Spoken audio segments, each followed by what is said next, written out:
Bismillahirrahmanirrahim. Assalamualaikum warahmatullahi wabarakatuh. Perkenalkan, nama saya Ahmad Alfian Nurifanda dengan nama ilmiah Artocarpus integer dari kelompok 12 Moraceae.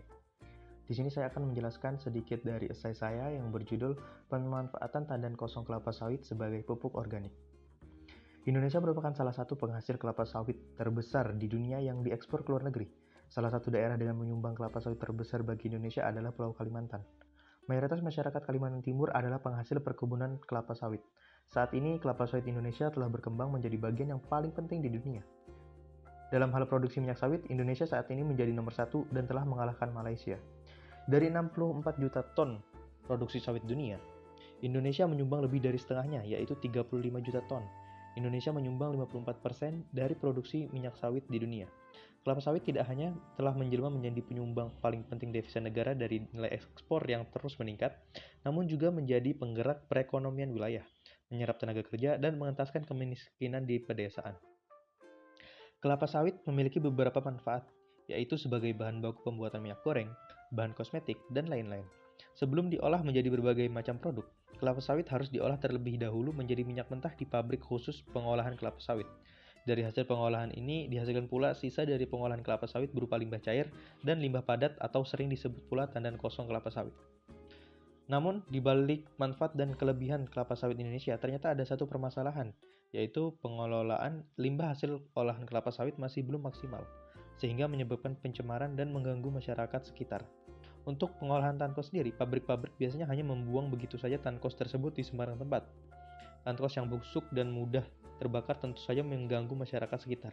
Bahkan beberapa daerah di Kabupaten Pasir memiliki tumpukan tankos yang menggunung sehingga membahayakan lingkungan karena mudah terbakar.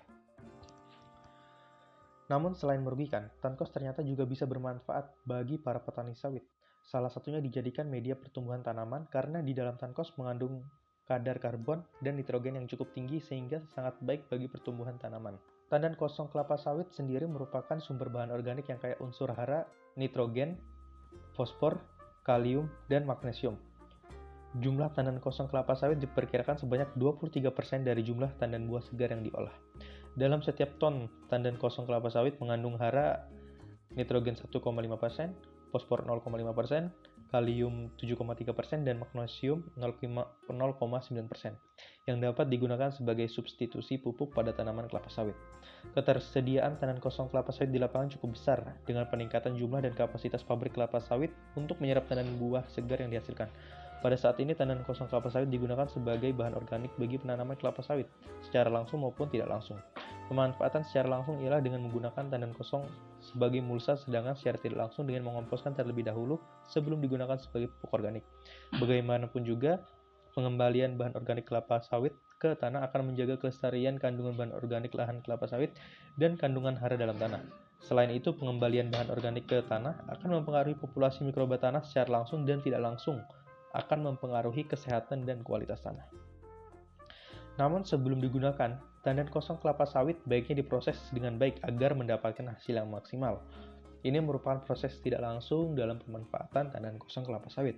Cara untuk membuat pupuk dari tandan kosong kelapa sawit adalah sebagai berikut. Yang pertama adalah dengan melakukan pencacahan.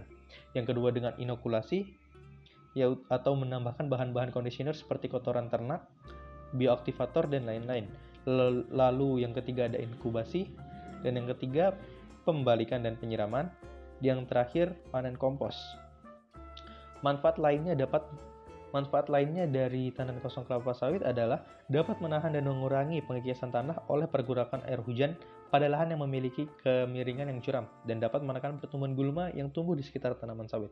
Secara tidak langsung juga dapat memberikan manfaat seperti sumber kalium untuk tanaman karena memiliki kandungan kalium yang cukup tinggi, memperkaya unsur hara di tanah, serta mengandung kalsium, fosfat, dan magnesium, dan mampu memperbaiki sifat fisik, kimia, dan biologi tanah.